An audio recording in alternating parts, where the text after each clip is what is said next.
Feedback mechanism, feedback mechanism देख लो भाई, एक अलग सा टॉपिक है, डिफरेंट सा टॉपिक है, एंड यू शुड नो भाई क्या होता है इसमें।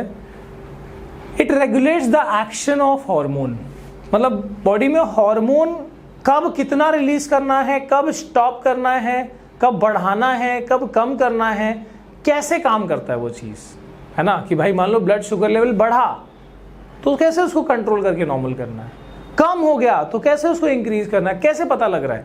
तो एक मैकेनिज्म है जिसको एक सिंपल तरीके से बताने की कोशिश करी गई है। देखो जरा यहाँ पर कि मान लो ये हमारा नॉर्मल स्टेट है, हमारी बॉडी का नॉर्मल स्टेट, और बॉडी के नॉर्मल स्टेट को होम्योस्टैसिस कहते हैं। If you know, homeostasis is a normal balance state of the body, जब तुम एकदम नॉर्मल फील कर रहे हो, ठीक है।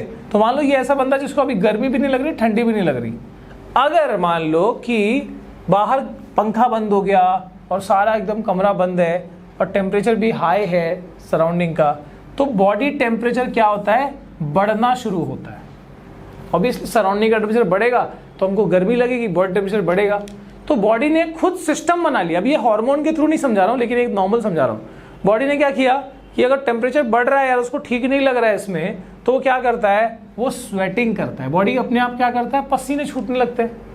हमको लगता है यार पसीने क्यों छूट रहे हैं, बोलते ना पसीने क्यों छूटते हैं, तो क्या करता है, बॉडी का एक बहुत ही चतुराई है वो उसमें। So if the surrounding temperature increasing, body temperature increases, जिसकी वजह से बॉडी को कूल डाउन होना है, तो उसने क्या किया, स्वेटिंग किया। तो ये कूलिंग मैकेनिज्म काम आ गया बॉडी के खुद का, जिससे उसने स्वेटिंग एक्टिवेट हो गया, और जैसे ही स्वेटिंग हुआ, लिक्विड आया बॉडी पे, इवेपोरेशन होगा, and evaporation causes cooling. 9th में पढ़ा था ना। तो बॉडी क्या हो गया, वापस देखो टेम्परेचर बढ़ा था, स्वेटिंग किया, फिर ठंडा हो गया, है ना, ठंडा हो गया। स्वेटिंग नहीं होती, मान लो इवेपोरेशन होता नहीं, कहाँ से ठंडा होता, ठीक है। तो एज इफ तुमने अपने बॉडी पे पानी डाल दिया, ठीक है।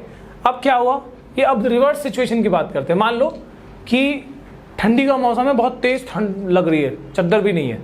अब क्या होगा, चद्दर भी नहीं, ठंडा लग रहा है, तो सराउंडिंग का टेम्परेचर ठंडा हो गया, तो क्या होगा, हमारा बॉडी टेम्परेचर डिक्रीज हो गया। अब डिक्रीज हो गया तो बॉडी क्या करता है ना, ठंडे लगेगा तो क्या करेगा हमको, हम शिवर करते हैं, वाइब्रेट करते हैं, शिवरिंग होती है। और वो शिवरिंग भी एक मैकेनिज्म है, हीटिंग मैकेनिज्म इज एक्टिवेटेड। जैसे वहां पर पसीना वाज कूलिंग मैकेनिज्म, वैसे ये हीटिंग मैकेनिज्म है।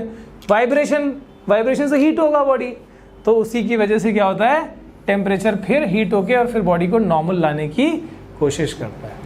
तो इस तरीके से बॉडी जो है अपने नॉर्मल स्टेट में रहने के लिए हमेशा कुछ ना कुछ मैकेनिज्म कर रहा होता है। That is feedback mechanism. अगर बाहर की सराउंडिंग से हमको एक कंफर्ट से डिस्कम्फर्ट में जा रहा है, तो बॉडी के को पता है कि कैसे उसको वापस कंफर्ट में ले आना है, ठीक है। तो ये दिस इज फीडबैक मैकेनिज्म। थोड़ा सा भी ये तो हो गया एकदम नॉर्मल लेमैन में। अब यहाँ पर थोड़ा लैंग्वेज इसमें दिया हुआ है आपको, देखो the timing and amount of hormone released, कब कितना हार्मोन रिलीज करना है, are regulated by feedback mechanism. For example, ध्यान देना यहाँ पर, for example if the sugar level in the blood rise, अगर मान लो ब्लड में शुगर लेवल बढ़ गया, खाना पीना दबा के खा लिया तुमने, they are detected by the cells of pancreas. Pancreas के सेल्स जो है उस चीज को डिटेक्ट कर लेंगे कि ब्लड में शुगर लेवल बढ़ गया, है ना, चेंजेस आए हैं। अब क्या होगा, बॉडी उसको वापस नॉर्मल करने की कोशिश करेगा, यानी पैंक्रियास ने डिटेक्ट किया है उसके सेल्स ने। अब वो क्या करेगा, पैंक्रियास उसके ही रिस्पॉन्स में क्या करेगा, वो इंसुलिन सेक्रीट करेगा। और डिपेंडिंग ऑन कि भाई कितना ब्लड शुगर लेवल बढ़ा है, ज्यादा लेवल बढ़ा है तो ज्यादा इंसुलिन, ठीक है, तो इंसुलिन सेक्रेट करेगा।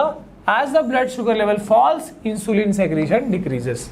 तो मतलब पैंक्रियास के सेल्स लगातार ये जज भी कर रहे होते हैं कि ब्लड में शुगर लेवल कितना है, ठीक है। उस हिसाब से वो इंसुलिन को बढ़ाना है कि कम करना है कि स्टॉप करना है, वो यहाँ पर वो देख रहे होते हैं। So this that is simply a pure feedback mechanism जो हार्मोन के सिस्टम से, ये तो मैंने कॉमन बताया। ओके, सो बॉडी को नॉर्मल होम्योस्टैसिस में लाने के लिए क्या मैकेनिज्म होता है हार्मोनल सिस्टम की, अगर हम उसकी स्पेसिफिक बात करें तो उसको हम फीडबैक मैकेनिज्म से नाम देते हैं।